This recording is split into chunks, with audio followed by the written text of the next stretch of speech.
ఏమైనా ఫైల్ అయ్యాయి? దానికన్నా ముందు ఒక చిన్న విషయం మన స్టూడియో ద్వారా చెప్పాలంటే ప్రజలకి, భారతదేశంలో ఏ పరిష్కారమైనా సరే చట్టపరంగా జరగాలి అని అంటే కేవలం న్యాయస్థానాల్లోనే జరుగుతుంది. అవునండి, అది మనం యాక్సెప్ట్ చేయాలి. అది ఫ్యామిలీ మ్యాటర్ అయినా, సివిల్ డిస్ప్యూట్ అయినా, క్రిమినల్ మ్యాటర్ అయినా, ఎనీథింగ్. పర్టికులర్గా ఫ్యామిలీ విషయాలు అనేవి చాలా సెన్సిటివ్ విషయాలు. అంటే వీళ్ళు 5 సంవత్సరాలు లేదా 6 సంవత్సరాలు సంసారం చేసుకున్నారు, కొంతకాలం బాగున్నారు. ప్రతి సంసారంలో కొన్ని గొడవలు ఉంటాయి, ఇంక్లూడింగ్ నా సంసారంలో కూడా. అవునండి, మీ సంసారంలో కూడా. నేను చేసే మా ఆవిడకి చాలా నచ్చవండి. ప్రతి సంసారంలో గొడవలు చేసే నచ్చవు, అయినా కూడా ఆవిడ అడ్జస్ట్ అవుతుంది. మీ ఇద్దరం గొడవలు పడతాం, అప్పుడప్పుడు చిన్న చిన్న గొడవలు పడతాం.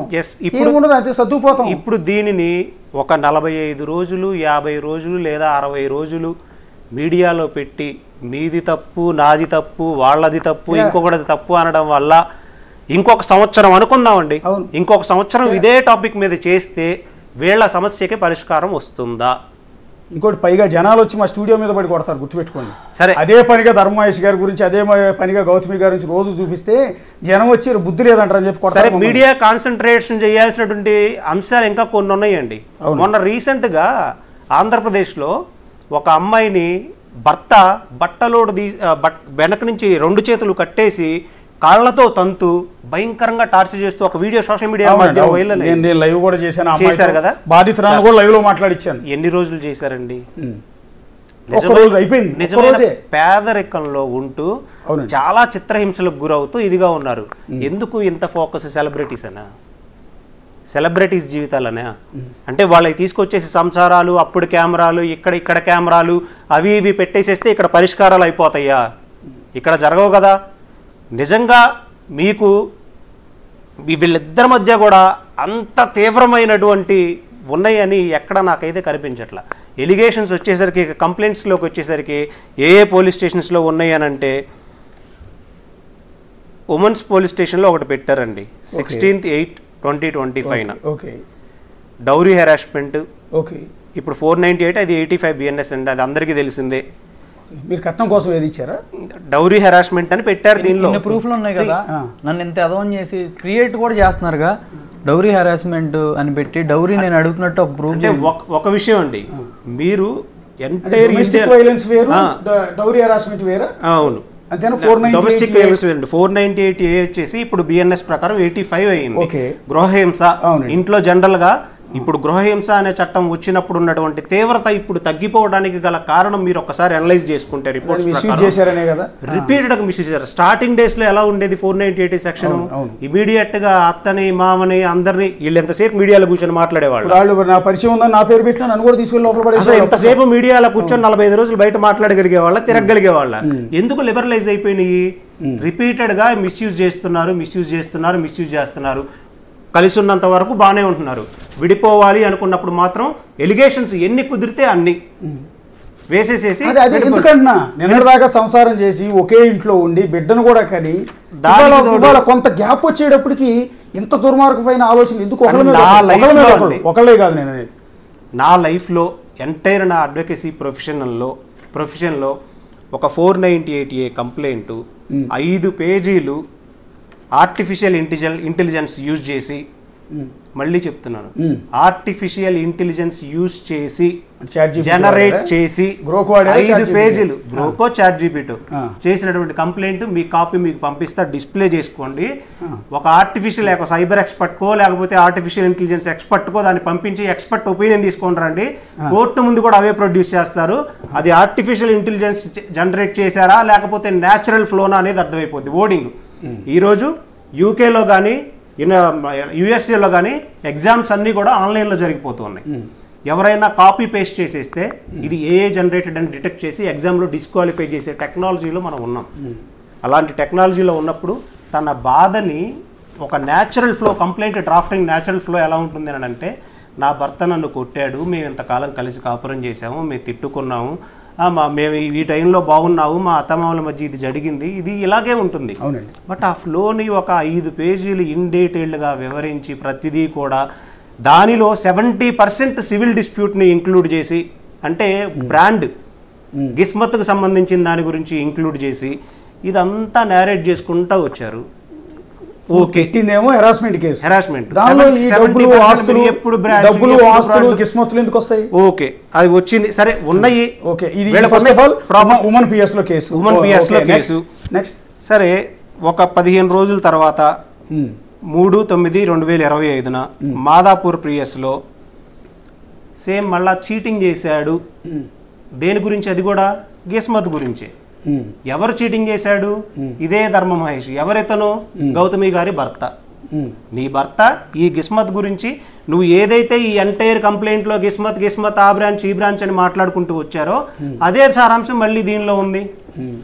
మళ్ళీ ఇక్కడ కూడా మిస్యూజ్ ఆఫ్ ది ప్రాసెస్. అది ఎలా అయినా చేసింది అంటే వీళ్ళిద్దరికి విభేదాలు వచ్చినప్పుడు రిపీటెడ్గా వీళ్ళని ఎలా అయినా సరే దీన్ని సెటిల్ చేసుకోవాలన్న ఉద్దేశంతో పెట్టారో లేకపోతే ఇంకొక రకంగా పెట్టారో ఇక్కడైతే క్లియర్గా 2 ఎఫ్ఐఆర్లు నమోదయ్యి అయితే ఉన్నాయి. అయితే నన్ను అప్రోచ్ చేయటప్పటికే వీళ్ళు ఆల్మోస్ట్ ఇతను పోలీస్ స్టేషన్కి తీసుకెళ్ళిపోవడం, పోలీస్ స్టేషన్లో ఒక 8 గంటలు కూర్చోబెట్టడం, ఇక్కడ అసలు ఇతని మీద ఎఫ్ఐఆర్ అయ్యిందని కూడా తెలియదు. అయితే ఇక్కడ మనం ఒకటి క్వశ్చన్ చేసుకోవాలి. అదే అడ్రస్ పెట్టి ఉమెన్ పిఎస్లో కంప్లైంట్ ఇచ్చారు, సిమిలర్ అదే కంటెంట్. మళ్ళీ మాదాపూర్లో కంప్లైంట్స్ ఇచ్చారు, ఇదే కంప్లైంట్. ఇలా చేయొచ్చా? ఓకే, ఓకే, ఒకే సెక్షన్ల కింద ఆల్మోస్ట్ అంటే సెక్షన్లు రెండే మరి ఆల్మోస్ట్ సిమిలర్ ఇష్యూ. ఇందులో హెరాస్మెంట్ ఒకటే లేదు, ఆల్మోస్ట్ కొన్ని కంపారిటివ్ 70% ఆఫ్ ది కంపారిజన్స్ ఉన్నాయి మళ్ళీ కంప్లైంట్ కి. ఉన్నప్పుడు అలా చేసే పాసిబిలిటీ ఉందా? ఇవి నిలబడతాయా కనీసం? ఇవన్నీ మేము కోర్టులో వాదిస్తాం. దీనిలో సెక్షన్ల కింద అరెస్ట్ చేసే అవకాశం లేదండి. ఇవి ఉన్నది కదా, అరెస్ట్ చేసే అంత నెసెసిటీ ఇప్పుడు సుప్రీంకోర్టు గైడ్ లైన్స్ ప్రకారం బిలో 7 years ఉన్నాయి ఏదైనా సరే స్టేషన్ బెయిల్ ఇచ్చి పంపించాలని చెప్పేస్తా ఉన్నారు. దాని గురించి వీళ్ళకి ఏమి భయాలు లేవు, ఇంకొకటి లేదు. ఇంకొకటి ప్రెషర్ పెట్టేది ఏముంటుంది నాకు అర్థం కాదంటే, పోలీసులకు ఫోన్ చేసి ప్రెషర్ చేసి మరీ కేసులు పెట్టించాల్సిన అవసరం ఇక్కడ. ఇప్పుడు బహుశా అమ్మాయి పోయి కంప్లైంట్ ఇచ్చినా తీసుకుంటారు కదా అవన్నీ. అమ్మాయే కాదండి, ఎవరి పోయి ఇచ్చినా సరే పోలీస్ స్టేషన్ లో కంప్లైంట్ తీసుకోవాల్సిందే, తీసుకుంటారు కదా. మరి ఆ మాత్రానికి అయితే ఎవరో సోకాల్డ్ పర్సన్ వచ్చి ప్రెషర్ పెట్టి మరి కేసులు పెట్టించాల్సిన అవసరం. ఒక్క విషయం ఉంది దీనిలో, 498A ఆ కేసు ఆల్రెడీ 85 నమోదయ్యి ఉన్నప్పుడు కొన్ని ప్రాథమిక అంశాలని పరిశీలించాల్సిన నెసెసిటీ ఉమెన్ పిఎస్కు ఉంటుంది. వాళ్ళు పిలిచి ఎఫ్ఐఆర్ రిజిస్టర్ చేసేపోయే ముందు as per supreme court guide lines ప్రకారం వాళ్ళు పిలిచి ఇదంతా జరిగిందా లేదా అని విచారించి అవసరమైతే 2-3 కౌన్సిలింగ్లకి సజెస్ట్ చేసి ఇది చేయమని సుప్రీంకోర్టు గైడ్ లైన్స్ చెప్తూ ఉన్నాయే. లేదు, ఎఫ్ఐఆర్ చేశారు, మళ్ళీ ఇక్కడ చేశారు. మీరు పోలీస్ స్టేషన్ నోటీస్ ఇచ్చి తీసుకొని వెళ్ళారా? నోటీస్ ఇచ్చారా? ఓకే, ఇవి బిలో 7 years ఆల్రెడీ ఒక ఎఫ్ఐఆర్ అయిపోయింది. అక్కడికి వెళ్ళిన తర్వాత ఇచ్చారు. ఇక్కడ సెకండ్ టైము ఇతను ఆల్రెడీ ఒక పోలీస్ స్టేషన్లో ఉన్నప్పుడు అక్కడ తీసుకున్నాడు. భర్త అని తెలుసు, ఇతనేం దొంగ కాదు, పారిపోయే వ్యక్తి కాదు, లేకపోతే అన్యాయం చేసి వెళ్ళిపోయే వ్యక్తి కాదు. ఇక్కడ ఒకసారి అండి, సరే ఇప్పుడు ఆవిడ కేసులు పెట్టింది 2 పోలీస్ స్టేషన్లోనా? మాదాపూర్ అండ్ ఉమెన్ పిఎస్ అంతేనా? అవును, అంతే కదా. 2 కదా, గచ్చిబౌలి ఏం లేదు కదా? లేదు. ఓకే, 2 పోలీస్ స్టేషన్లో అక్కడ పోలీసులు మీతో అబ్నార్మల్గా బిహేవ్ చేయటం కానీ లేకపోతే మిమ్మల్ని తిట్టడం కానీ బెదిరించడం కానీ అట్లాంటివి ఏం చేయలేదు కదా? తిట్టడం బెదిరించడాలు ఏం చేయలేదు. 8 గంటలకు కూర్చోబెట్టారు. ఓకే, మొత్తం డిస్కషన్ రికార్డింగ్ మీకు పెట్టా. కాకపోతే వాళ్ళు మీరిద్దరూ సర్దుకుని ఉండండి, ఆ అమ్మాయికి ఏం కావాలి, కామన్ ప్రొసీజర్ అండి, పోలీసు ప్రొసీజర్. ఈవెన్ పోలీసులు కాదు ఒక్క నిమిషం సార్. ఆ అమ్మాయి ఇదేంటి నీకేం కావాలి అని అమ్మాయిని అడిగారు. ఆ అమ్మాయి లిస్ట్ చెప్పింది, నేను ఇస్తా అన్న. ఒక జిస్మత్ దగ్గర అయింది, సెటిల్ చేసుకోండి, లేకపోతే కోర్టులో సగం ఆస్తి పోద్ది అన్నారు. అండి సగం ఆస్తి పోతే ఎవరికి వెళ్ళిద్ది? నా కొడుకేగా, నాకు ఇబ్బంది ఏం లేదు. కోర్టులో నా సగం ఆస్తి నా కొడుకే కదా, ఇబ్బంది ఏం లేదని చెప్పాను. అయితే తర్వాత మళ్ళీ ఫోన్ చేశారు, నేను చేశాను, ఆయన చేశారు. నువ్వు కనుక మరి సెటిల్ చేసుకోకపోతే పిలిచినప్పుడల్లా రావాల్సి వస్తుంది అన్నాడు.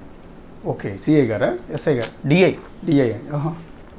పిలిచినప్పుడల్లా రావాల్సి వస్తుందని చెప్పాడు ఆయన. అంటే బేసిక్ 3 పిల్లల కేసులకు సంబంధించి 8 గంటలు కూర్చోబెట్టకూడదు, 8 గంటలు కూర్చోబెట్టకూడదండి. ఇంకొకటి అంటే అశోక్ గారు మన చిన్న విషయాన్ని గమనించాలి. సెకండ్ కంప్లైంట్లో అంతా కూడా గిస్మంత్కి సంబంధించినటువంటి దాన్ని ఏదో సిగ్నేచర్స్ అనో లేకపోతే ఇంటలెక్చువల్ ప్రాపర్టీ రైట్స్ అనో లేకపోతే బ్రాండింగ్ అనో ఏదైనా అయ్యుండొచ్చు. It is completely civil in nature. ఏదైనా సివిల్ కోర్ట్స్లో వెళ్ళి తెచ్చుకోవాలి, అక్కడ క్రిమినలైజేషన్ ఏం లేదు అక్కడ.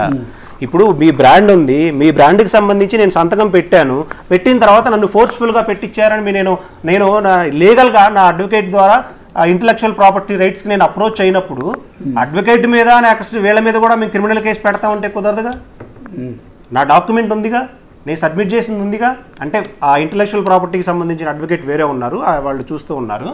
అది ఎలా మరి మళ్ళీ క్రిమినల్ కేసు రిజిస్టర్ చేస్తారు? ఎందుకు తీసుకెళ్లి 8 గంటలు కూర్చోబెడతారు? ఇక్కడ అబ్యూజ్ ఆఫ్ ది ప్రాసెస్ కనపడట్లేదా? కోర్టులో ఉంది ఆల్రెడీ. ఎవరు ఇన్ఫ్లుయెన్స్ చేస్తే అయ్యుండొచ్చు? నేను వెళ్తాను ఇప్పుడు, నాకు మీ కంపెనీకి ఏదో చిన్న డిస్ప్యూట్ ఉంది, అగ్రిమెంట్లో వివాదానం ఉంది, ఒక సివిల్ డిస్ప్యూట్ లాంటిది ఉంది, ఒక బ్రాండింగ్కి సంబంధించిన అంశం ఉంది. ఎక్కడ తేల్చుకోవాలి? సివిల్ కోర్ట్స్లో తేల్చుకోవాలి. అంతేనా? ఇది జనరల్గా మీకు మాకు అందరికీ ఒకేలాగా అప్లై అయ్యేది, భారతదేశం మొత్తం ఒకటేలాగా అప్లై అయ్యేది. దాన్ని క్రిమినలైజ్ చేయాల్సిన నెసెసిటీ ఉందా? అండ్ కంప్లైంట్లోని సారాంశంలోకి నేను వెళ్ళను. ఎందుకంటే వాళ్ళు ఏ ఎలిగేషన్, గొడవ వచ్చినప్పుడు ఏ ఎలిగేషన్స్ అయినా వేస్తారు, బాగున్నప్పుడు బాగున్నాయి అంటారు, గొడవలు వచ్చినప్పుడు ఇందులో ఏమైనా రాసొచ్చు. ఫైనల్గా దీని గురించి మేము మాట్లాడాల్సింది కోర్టులో. బట్ కాకపోతే నేను ఫైనల్గా ఒకటే చెప్పదలుచుకునేది ఏంటంటే, దయచేసి ఏ కుటుంబమైనా సరే మీ మధ్య ఏదన్నా సమస్యలు ఉంటే కుదిరితే పెద్ద మనుషుల సమక్షానో లేకపోతే 4-5 అడ్వకేట్ల సమక్షానో, అక్కడ కూడా తేలకపోతే అప్పటికీ కాకపోతే కోర్టులకు వెళ్ళి తేల్చుకోండి. ఇలా మీడియాకు వచ్చి నువ్వు తప్పుడు దానివి అనుకోవడం వల్ల ఏం జరిగిద్దంటే భవిష్యత్తులో ధర్మ మహేష్ గారికి కొడుకు, ఆ కొడుకు పెద్ద అయిన తర్వాత వీడియోలు నా తండ్రి ఎవరైనా చూసుకుంటే తీయలేనటువంటి వీడియోలు ఎంటైర్ మీడియాలో 100 వీడియోలు నా తండ్రి అదని ఇతను చూపించుకోవాలి అదే కొడుకు. ఇప్పుడు ఇతను 100 రకాలుగా వాళ్ళ అత్తగారి గురించి కానీ వాళ్ళ మామగారి గురించి కానీ లేకపోతే ఆ అమ్మాయి గురించి కానీ మాట్లాడితే తీయలేనటువంటి వీడియోలు, అనకూడనటువంటి మాటలు కొన్ని 100 వీడియోలు ఉంటాయి. సమస్య పరిష్కారం దొరుకుతుందా? రాదు. హ్యాపీగా ఉండాలంటే ఏం చేయాలి? ఇక్కడ అసలు మీడియాకి రాకుండా గోప్యంగా ఎవరు చేయాల్సింది వాళ్ళు చేసుకొని కోర్టులో తెచ్చుకొని ఎవరు బ్రతకండి. ఎవరు వద్దన్నారు? ఈ ప్రాసెస్ చేయకుండా 45 రోజులు మేము మీడియాలో చూస్తాం, అన్యాయం జరిగిపోతుంది, ఉక్రోషం తెచ్చేసుకొని ఏదో మేము కట్టదించుకున్నటువంటి ఆవేశంతో ఊగిపోతూ డిబేట్లు పెట్టినంత మాత్రాన సొల్యూషన్ వస్తుంది అని 100 రోజులు పెట్టినా రాదు. నువ్వు ఇంకా 200 రోజులు పెట్టినా కానీ న్యాయస్థానంలోనే జరిగిద్ది. కానీ చట్టాన్ని ఎవరు మాకేం లైసెన్సులు ఉండవు. మళ్ళీ చెప్తున్నా, మీడియాకి ఏం లైసెన్సులు ఉండవు.